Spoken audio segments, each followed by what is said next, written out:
Can you drive faster? She snapped, only to learn he was the millionaire who owned it all. Hello, everyone. Before we begin today's story, I have a small favor to ask. Please hit subscribe and turn on the notification bell so you never miss our channel's new videos. It is quick, free, and the best way to support us in bringing you more dramatic stories. Your support means the world to us. Where are you watching from? Drop your city or country in the comments below. Thank you very much. Now, let us return to our main character. The rain came down hard over downtown Chicago, drumming on car roofs and reflecting the neon lights into rivers of color. Olivia Brooks clutched her umbrella as she rushed out of the hotel lobby, high heels splashing through puddles. She was already late for her meeting, one that could decide if her struggling marketing agency would survive another month. A sleek black sedan pulled up to the curb, the driver's door opened, and a tall man stepped out in a dark coat, his face half-shadowed beneath the streetlight. Olivia waved frantically. "Finally, you are 10 minutes late," she said, sliding into the back seat before he could speak. "Can you drive faster? I cannot afford to miss this presentation." The man hesitated for half a second, the rain dripping from his collar. Then he simply nodded, walked around, and sat behind the wheel. The car hummed to life. He glanced at her through the rearview mirror, his expression unreadable. Olivia was too stressed to notice. Her phone buzzed non-stop emails from clients, a text from her landlord, another reminder of overdue rent. She ran a small agency from her apartment, fighting to keep her mother's medical bills paid. Tonight's meeting with Weston Industries could save everything. She looked up briefly, frowning. "You missed the turn. It is on Lakeview Avenue." "I know," the man said quietly. His voice was low, calm. "There is a faster route." Something about his tone made her pause. He did not sound like a driver. His words were measured, almost patient. Still, she brushed it off. "Fine, just please do not talk, just drive." He said nothing after that.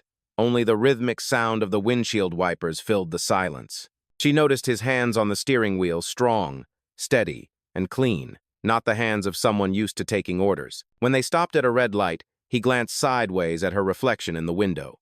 Raindrops streaked down the glass, softening her sharp edges. Her jaw was tight, eyes weary but determined. She reminded him of someone who had not given up, even when life had taken everything. "Rough day?" he asked quietly. Olivia sighed, staring out the window. "Every day's rough when you are broke."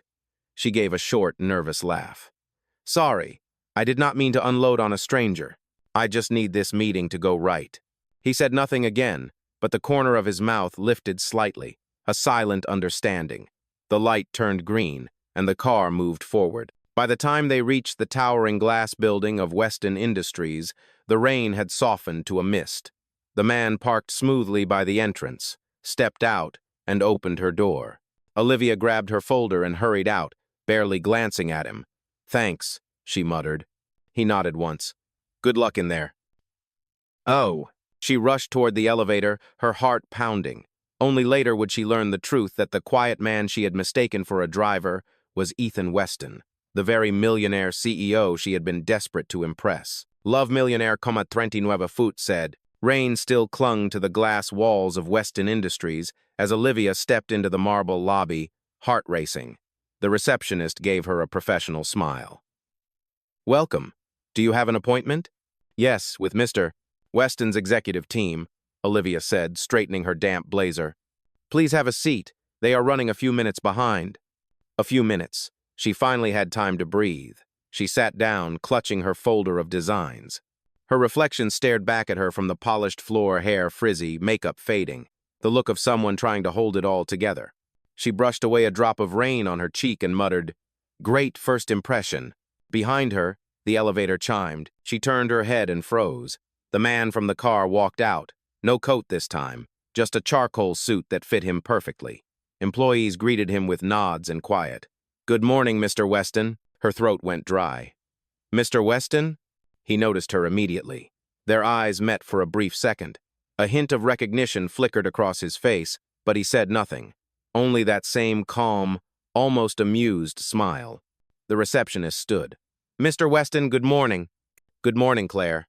His gaze flicked toward Olivia again. "Would you please send our guest to conference room B? I would like to sit in on this meeting personally." Olivia's pulse jumped. "Sit in?" She barely managed a nod as he gestured for her to follow.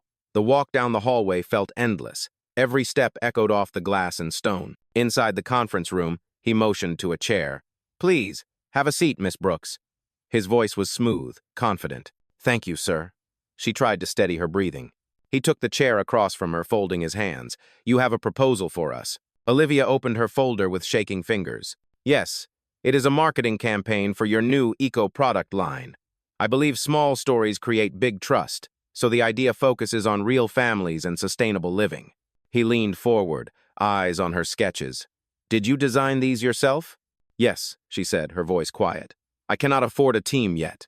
He nodded slowly. "Resourceful. I like that." "Are we encouraged?" she continued, showing mock-ups of ads and social posts. For a moment she forgot her embarrassment, lost in her passion. She talked about community, about rebuilding trust between companies and people. The other executives watched silently as she spoke with unexpected fire. When she finished, Ethan Weston sat back, studying her. "Miss Brooks, your presentation is not the most polished I have seen," he said, pausing. Her stomach dropped. Then he added, "But it is the most genuine." A quiet murmur ran around the table. He looked at his team. "I want a pilot campaign with her agency. 2 months. Let us see what she can do." Olivia blinked. "Wait, you mean it?" Ethan's smile deepened just slightly. "I never say things I do not mean." After the meeting, he walked her to the elevator. The tension from earlier seemed to dissolve. "You drive people hard," he said, glancing at her sideways. Her cheeks flushed. "About that, I am so sorry. I thought you were a driver," he finished, his tone gentle. "I know." She swallowed hard. "I should have realized." He shook his head lightly. "You had a lot on your mind. I did not take it personally." The elevator doors opened. She stepped in, clutching her folder to her chest. "Thank you for giving me a chance." Ethan held the door for a moment. "You earned it, Olivia. Just make sure your next ride is less dramatic." The doors closed, leaving her smiling nervously in the mirrored walls. Outside, the rain had stopped. For the first time in weeks, she felt hope stirring beneath the exhaustion. Back in his office, Ethan watched the city skyline through the tall windows. For years, he had sat through countless proposals, all rehearsed and hollow. But today's meeting had felt different. He could still hear her voice, honest, unguarded, real. Maybe, he thought, not every mistake was a bad one. That night, the city lights shimmered outside Olivia's apartment window. She sat on the couch with her laptop open and coffee growing cold beside her. Her roommate and best friend Jenny peeked out from the kitchen, holding a bowl of noodles. "So?" Jenny asked. "How did it go? Did they laugh you out of the building?" Olivia exhaled slowly, a tired smile tugging at her lips. "You are not going to believe this. They accepted it. Weston Industries actually approved my proposal." Jenny's jaw dropped. "No way. The Weston Industries? As in Ethan Weston, billionaire tech genius, drives cars that cost more than our apartment complex?" "The very same," Olivia said, sinking back into the couch. "Except I met him before the meeting. I thought he was my driver." Jenny almost choked on her noodles. "You did what?" Olivia groaned and covered her face. "I know. It was raining. I was late. He was standing by the car door, and I just panicked. I told him to drive faster." Jenny burst into laughter. "And he actually drove you? The CEO of Weston Industries played chauffeur for you?" "He did," Olivia muttered. "And he did not say a word until we were at the building. I wanted the floor to swallow me whole when I saw him walk into the lobby in that suit." Jenny dropped onto the couch beside her, still laughing. "Well, at least you did not crash his car. That counts for something." Olivia could not help but smile.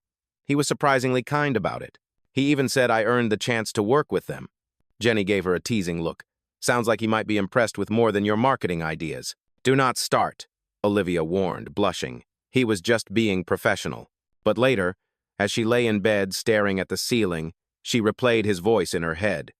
"You earned it, Olivia." There had been something sincere in his tone, something that lingered longer than she expected. Across town, Ethan Weston stood in his penthouse office, the skyline reflected in the floor-to-ceiling windows. He loosened his tie and poured himself a glass of water. His assistant, Claire, had left hours ago, but his mind refused to rest.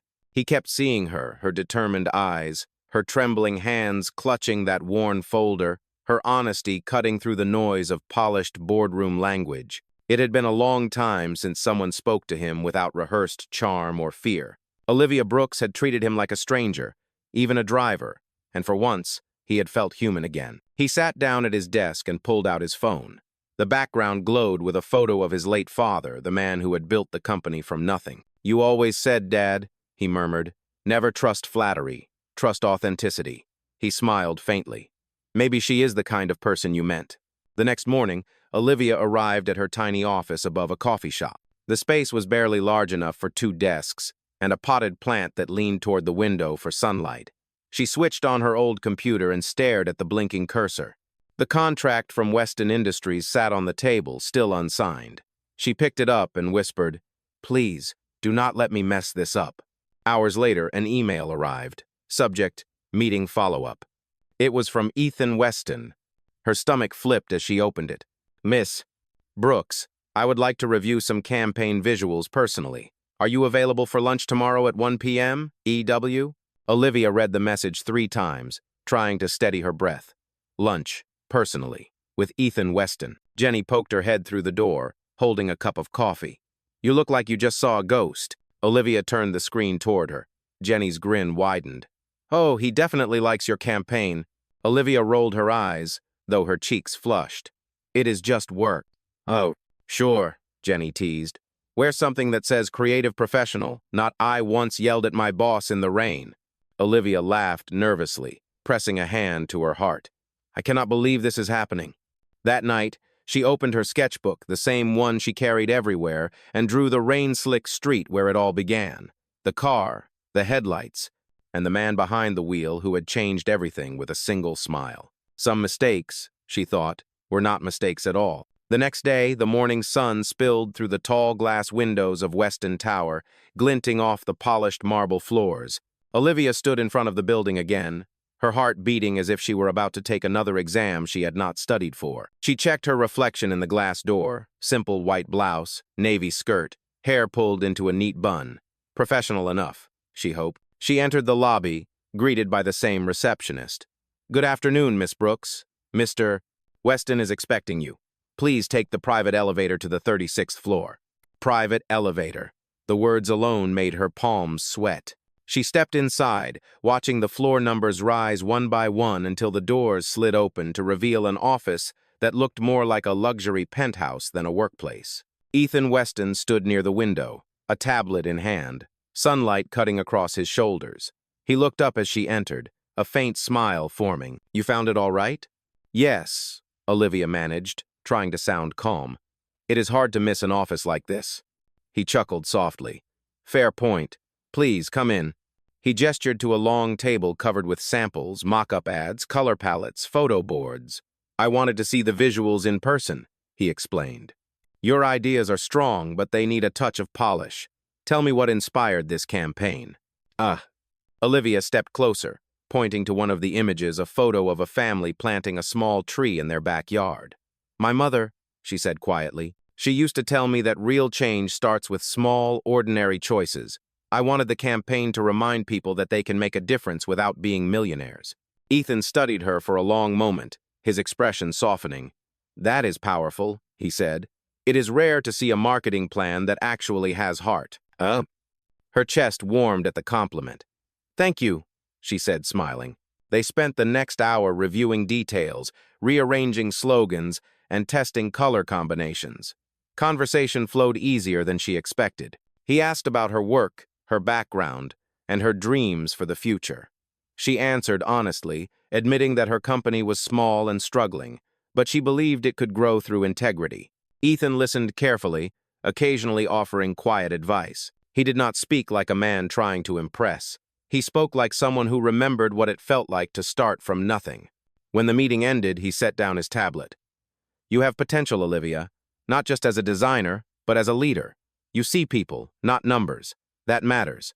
Her throat tightened. "That means a lot coming from you, Mr. Weston." "Ethan," he corrected gently. "You can call me Ethan outside of the boardroom."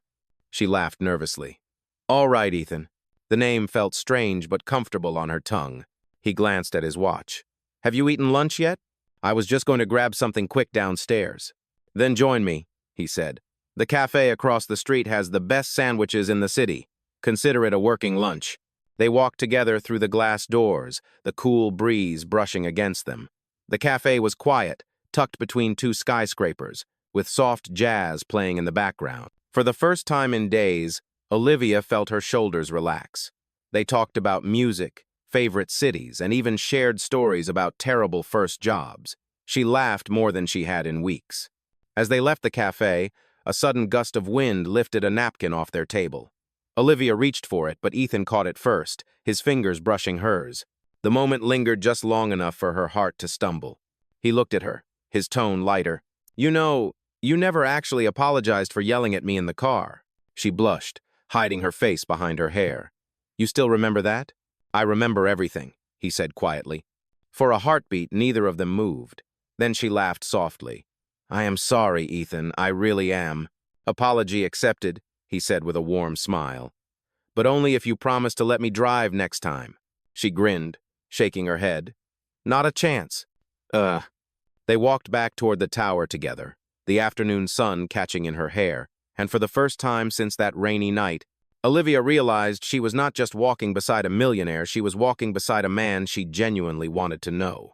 Over the next few weeks, Olivia found herself at Weston Tower more often than in her own office. What started as a short-term contract turned into daily meetings, brainstorming sessions, and endless cups of coffee shared across the long table in Ethan's office. Every morning, she would ride the same elevator to the 36th floor, her nerves fluttering just as much as the first day. Yet every time the doors opened and Ethan greeted her with that calm, reassuring smile, the world seemed to steady again. They worked well together, surprisingly well. Ethan's sharp business instincts balanced Olivia's creativity, and her warmth softened his relentless precision. The campaign began to take shape, built around honest stories of everyday people doing small things that mattered. One evening, as the city lights blinked awake outside the window, Olivia gathered her sketches. That should cover everything for today, she said, rubbing the back of her neck. Ethan glanced up from his laptop. You have been here since 9 this morning. You should take a break. I am fine, she replied quickly, though her voice carried a hint of exhaustion. He stood, walking over to the window. You remind me of myself when I first started, he said. I worked too hard, afraid that if I slowed down, everything would disappear. Olivia leaned against the table, curiosity softening her expression. Did it? He smiled faintly. Sometimes success is just learning when to stop chasing and start living. She looked at him, unsure how to respond.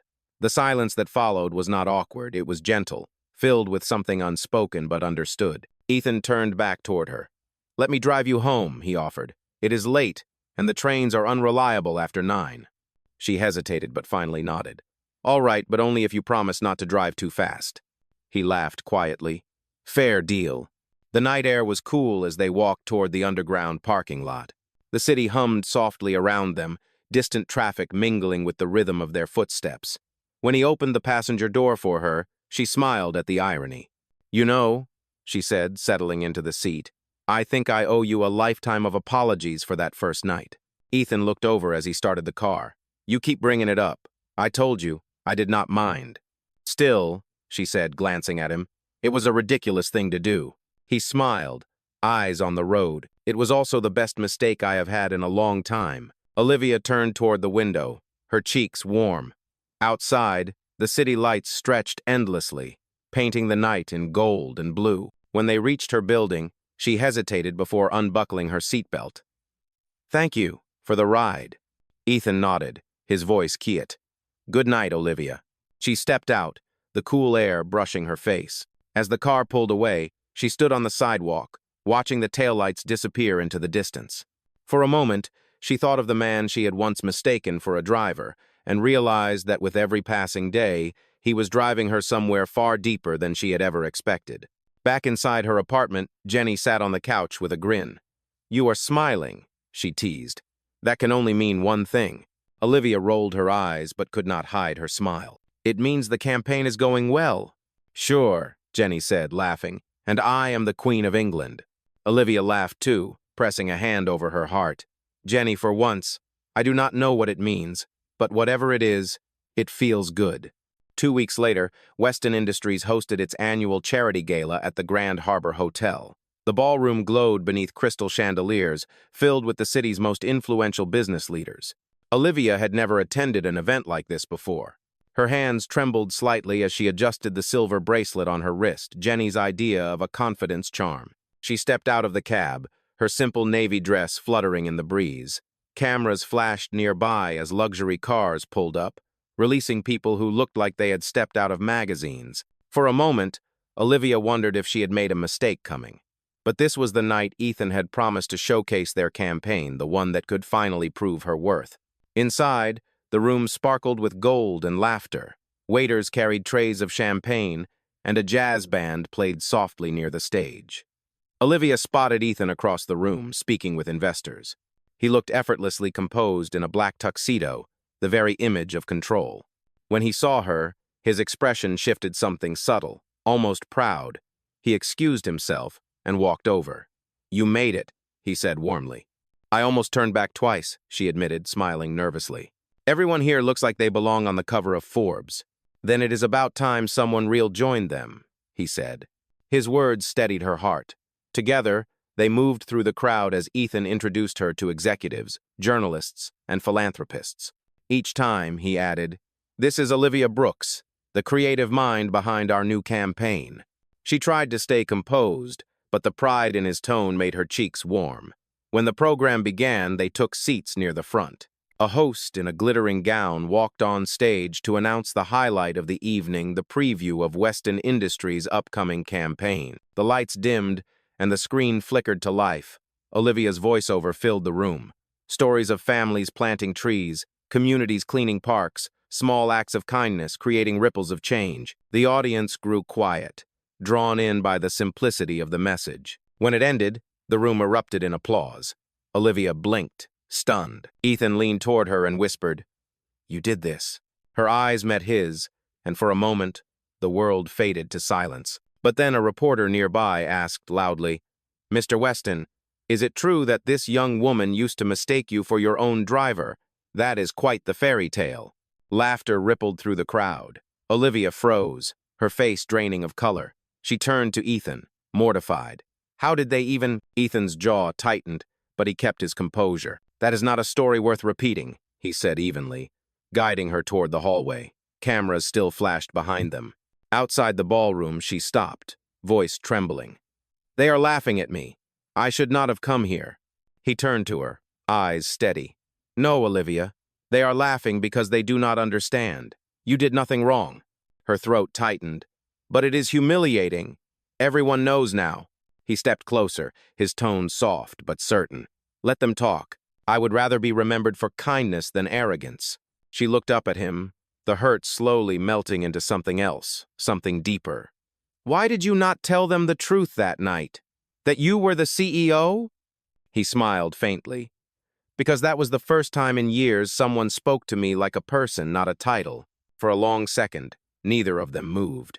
The ballroom doors opened again, light spilling into the corridor, but Olivia barely noticed. In that quiet hallway, with laughter echoing in the distance, she realized what the entire city might never understand. Sometimes the most unexpected mistake was the only way to find what truly mattered. The next morning, Olivia sat on the edge of her bed, staring blankly at her phone. The gala headlines were everywhere. The driver and the CEO, a modern Cinderella story. From chauffeur confusion to corporate romance, her stomach twisted as she scrolled through the comments. Some laughed, others speculated, but most painted her as a gold digger who had used the situation to get ahead. She tossed the phone aside, her chest heavy. The night that was supposed to celebrate her work had turned into gossip fuel. Jenny peeked into the room, holding 2 cups of coffee. "You have been on your phone for an hour. Please tell me you are not reading those comments." Olivia rubbed her temples. "They are calling me a fraud, Jenny. They think I tricked him or something." "Oh." Jenny sat beside her and handed her a cup. "People always talk, Liv. The only truth that matters is what really happened." Olivia shook her head. "Maybe I should resign from the campaign. I do not want to drag Ethan's name through more headlines." Jenny frowned. "And throw away everything you worked for? No. You go in there, hold your head high, and remind them who you are. Later that morning, Olivia walked into Weston Tower with her heart pounding. Conversations hushed as she passed. She caught whispers and the faint glow of phone screens. Her cheeks burned, but she kept walking until she reached the 36th floor. Ethan's assistant looked up, startled. "Miss Brooks, he is in a meeting right now." "It is fine," Olivia said softly. "I just need a minute when he is done." She waited by the window, the skyline blurring through her reflection. The door finally opened, and Ethan stepped out, his expression unreadable. The other executives quickly excused themselves, leaving the two alone. "Olivia," he began, his voice low, "I was going to call you. I know about the articles." She swallowed hard. "You should not have to deal with this. I will step down from the project. You can find someone else to finish it." He frowned, shaking his head. "No, I am not replacing you because of gossip." "This is bigger than gossip," she said, her voice trembling. "Your board is going to think you are biased, that you only hired me because of some ridiculous story." Ethan's tone stayed calm but firm. "Then let them think. I am not ashamed of what happened. You are talented, Olivia, and you earned your place here." Her eyes glistened, but she looked away. "You do not understand. I spent my entire life trying to prove I belong. I cannot be the joke again." He stepped closer. "Then stop running from it. You are not a joke. You are the reason that campaign touched people last night. That was your voice they heard, not mine." For a moment, neither of them spoke. The noise of the city pulsed faintly below, distant and unreal. Finally, Ethan said softly, "You once told me real change starts with small choices. Standing tall when the world laughs at you is one of them." Olivia met his gaze. His eyes were steady, full of quiet conviction. Something inside her steadied too. "Okay," she whispered, "then I will stay." "Ugh." A small smile tugged at his lips. "Good, because we have work to do and I do not trust anyone else to finish it." As she left his office, the whispers in the hallway did not sting as much. Let them talk, she thought. She had already survived worse storms, and this time she was not facing them alone. Days turned into weeks, and the noise of the scandal slowly faded. The gossip articles disappeared beneath newer headlines, and Olivia poured every ounce of herself back into the project. She arrived early, stayed late, and focused on what had brought her there in the first place, her work. Ethan noticed. He often stopped by her office with coffee, pretending to check progress, but mostly just wanting to see her smile again. They rarely spoke about that night or the rumors. Instead, they talked about the campaign, about life, and about the small things that made long days easier. One afternoon, Olivia was in the studio, reviewing the final print layout when Ethan walked in, holding a large envelope. "I have something for you," he said. She looked up, curious. "What is it?" "Consider it a small thank you," he said, handing it over. Inside was a printed invitation cream paper, embossed gold letters. It read, "Community Art Exhibition, The Power of Small Things, presented by Weston Industries, curated by Olivia Brooks." Her eyes widened. "Wait, what is this?" Ethan smiled. "Your campaign inspired it. We are donating space downtown for a public art show that highlights the stories you told. I thought it should carry your name." She shook her head, overwhelmed. "You did not have to do that." "I wanted to," he said simply. "You reminded me what leadership actually means." For a moment, she could not speak. The gratitude, the disbelief, it all tangled together in her chest. "Ethan, this is incredible. Thank you." He nodded. "It opens this Friday. I hope you will be there." Friday arrived faster than she expected. The exhibition hall glowed with soft lights and gentle music. Families, artists, and journalists filled the space, moving between photographs of everyday kindness, neighbors planting trees, students helping elders, children cleaning beaches. Every wall carried a piece of her heart. Olivia stood quietly near the entrance, watching people smile at her work. Jenny appeared beside her, grinning. "You did it, Liv. Look at all this." Olivia's eyes misted. "I cannot believe it is real." A familiar voice spoke behind her. "Believe it." She turned and saw Ethan, dressed in a simple black suit. No entourage, no spotlight, just him. "You clean up well," she teased, wiping a tear. "So do you," he said softly. "I wanted tonight to be about you." As the crowd thinned, he guided her toward the center of the room where a large framed photograph stood, the one she had drawn weeks ago in her sketchbook. A rainy street, A car door open, a woman standing in the glow of headlights. She gasped. You remembered this. I asked the design team to recreate it, he said. Every story starts somewhere, Olivia. This one started with you yelling at your driver. She laughed through the tears. I still cannot live that down, can I? Not a chance, he said, smiling. The lights dimmed as people gathered around, and the host announced the closing speech. Ethan stepped forward, glancing briefly at Olivia before addressing the crowd. This exhibit reminds us that kindness can come from anywhere, even from mistakes. And sometimes, the smallest acts lead us to the people who change everything. When the applause filled the room, Olivia realized she was crying again, but this time, they were tears of pride, not shame. Ethan turned to her quietly. Ready for the next chapter? She looked up at him, her heart light for the first time in years. More than ready. The weeks after the exhibition felt like a quiet sunrise after a long storm. The campaign became a national success, spreading across television screens and social media feeds. People shared their own stories of small kindness, tagging Weston Industries and the name Olivia Brooks. Her small agency grew overnight, flooded with new clients who wanted her honesty, not just her talent. But through all the excitement, Olivia's thoughts kept drifting back to Ethan. Their work together had ended, yet he called now and then, sometimes to discuss new ideas, sometimes just to ask how her day was. Every conversation left her smiling long after the call ended. One Friday evening, as the golden light faded across the city, Olivia closed her laptop and stepped onto the balcony of her new office. Below her, people hurried home, laughing, talking, living the same ordinary beauty she had built her campaign around. She thought of how far she had come since that rainy night, how one mistake had rewritten everything. Her phone buzzed.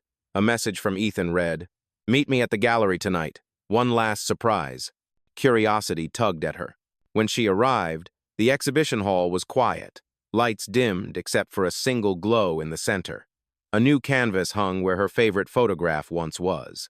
It showed a sketchbook, open on a table, with a simple message written across the page, Every good story deserves its next chapter.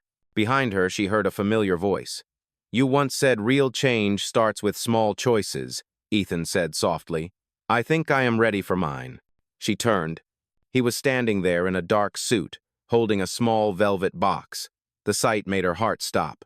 Ethan, she whispered. He smiled, a little nervous but certain. You changed how I see success, how I see people. You reminded me that leadership and love both mean showing up honestly. So, Olivia Brooks, will you let me be the man who drives you home every day for the rest of our lives? Tears blurred her vision, and for a moment, all she could do was laugh through the emotion. You are still using that driver joke? It worked once, he said, grinning. Why change it now? She nodded, voice trembling. Yes, Ethan. 1,000 times yes. He slipped the ring on her finger as applause filled the hall. She turned to see Jenny, Ethan's staff, and friends from the campaign gathered at the edges, smiling through happy tears. Later that night, as they stood outside under the soft city lights, Ethan opened the car door for her again, just like that first night. Only this time, she knew exactly who he was and exactly where they were going. Olivia looked up at him, her voice gentle. You know, that rainy night was the best mistake I ever made. Ethan smiled, leaning close. Not a mistake, he said quietly. Just fate in disguise. The car door closed with a soft click, and as they drove away together into the bright, endless streets of Chicago, it felt less like an ending and more like the beginning of everything.